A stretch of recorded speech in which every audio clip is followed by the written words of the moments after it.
எங்களுக்கு வந்து விவசாய நிலங்கள் தான் அதிகம். விவசாயம் தான் மாமனார் பிறந்த வீடு மாமியார் பிறந்த வீடுலாம் விவசாயம் தான் அதிகமாக பண்ணிட்டு இருந்தாங்க.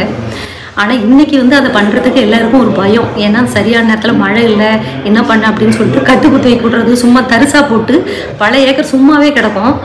இன்றைக்கி இந்த இப்படி ஒரு இங்கே ஒரு ஃபார்ம் இருக்குது இப்படிங்கிறதுலாம் தெரியாது. இந்த ஸ்டேட்டஸ் யூடியூப்பில் பார்த்து தான் தெரிஞ்சுட்டு இன்றைக்கி வந்தேன். அப்போ அதர்மம் நடக்கும்போது தர்மம் தலை தூக்குன மாதிரி கார்பரேட் கம்பெனி அவ்வளோ மருந்து மெடிசன் கேன்சர் அப்படின்னு அவ்வளோ நோய் பரவிட்டு இந்த சாப்பிட்ற பொருள்ல இருந்து தான் பரவுது. இதை தடுக்க ஏதாவது ஒன்று நடக்காதான்னு நினச்சேன். இப்போ அது கடவுளே வந்து இங்கே பண்ணிட்டு இருக்கிற மாதிரி தெரியுது. நாங்களும் கூட சேர்ந்து எங்கள் பங்குக்கு என்ன செய்ய முடியுமோ அதை கண்டிப்பாக பண்ணி இது ஒரு பெரிய லெவலில் நம்ம தமிழ்நாடா தூத்துக்குடி மாவட்டம்னா துண்டா தெரிகிற மாதிரி இந்தியாவுக்கே காமிக்கணும், உலகத்துக்கே காமிக்கணுங்கிறது ஒரு பெரிய கனவா ஆசையாக இருக்குது. அது சீக்கிரமாக நிறைவேற்ற என்னால் முடிஞ்ச என்னெல்லாம் நான் இதில் பங்கெடுத்துக்கணும்னு நினைக்கிறேனோ அதுக்கு வாய்ப்பு கடவுள் கொடுத்தாலும் ஐயா கொடுத்தாலும் நான் அதுபடி நான் நடந்துக்கிறேன்.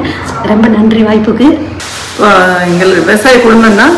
இடையில ரொம்ப நாளாக பண்ணலை, இப்போ பண்ணணும்னு ஒரு ஆர்வம் வந்ததால் ஐயாவை பற்றி யூடியூப்பில் நிறைய பார்த்துட்டே இருந்தோம். இப்போ இது ஒரு புதுசாக எங்களுக்கு ஒரு ஆப்பர்ச்சுனிட்டி கிடச்ச உடனே சரி லீவ் போட்டு வந்து அட்டன் பண்ணணுன்ற ஆர்வத்தில் பண்ணிகிட்டு இருக்கோம். இப்போ எங்கள் நிலத்தை திரும்பி மீட்டெடுத்து விவசாயம் தொடங்கலான்னு ஒரு ஆர்வம் ஐயாவை பார்த்த பிறகு தான் வந்திருக்கு. ரொம்ப ரொம்ப நல்லா இருந்துச்சு. நாங்கள் நினைக்காத அளவுக்கு நல்லா உதவியாக இருந்துச்சு. நிறைய விஷயங்கள் பல இடத்துல இருந்து நிறைய பேர் வந்து பேசினதில் இன்னும் கொஞ்சம் ஊக்கமாக இருக்குது. சீக்கிரம் அந்த வழியில் சீக்கிரம் போகணும் அப்படின்ற ஒரு ஆர்வம் வந்திருக்கு. நானும் எங்கள் நிலத்தை போய் பார்த்துட்டு வந்து தான் நான் இந்த முடிவுக்கு வந்தேன். அதுலேயும் செய்யலான்ற ஒரு எண்ணம் இப்போ தான் வந்திருக்குது. அந்த நம்பிக்கை இல்லாமல் இருந்தேன் அந்த நிலத்தை பார்த்துட்டு. இப்போ எதுலையுமே இவரோட அறிவுறுத்தல் படி போனால் கண்டிப்பாக பண்ண முடியுன்ற நம்பிக்கை இருக்குது. இப்போது விவசாயிகளின் நண்பன் வந்து நம்ம பொன்னூஸ் தாத்தா தான்.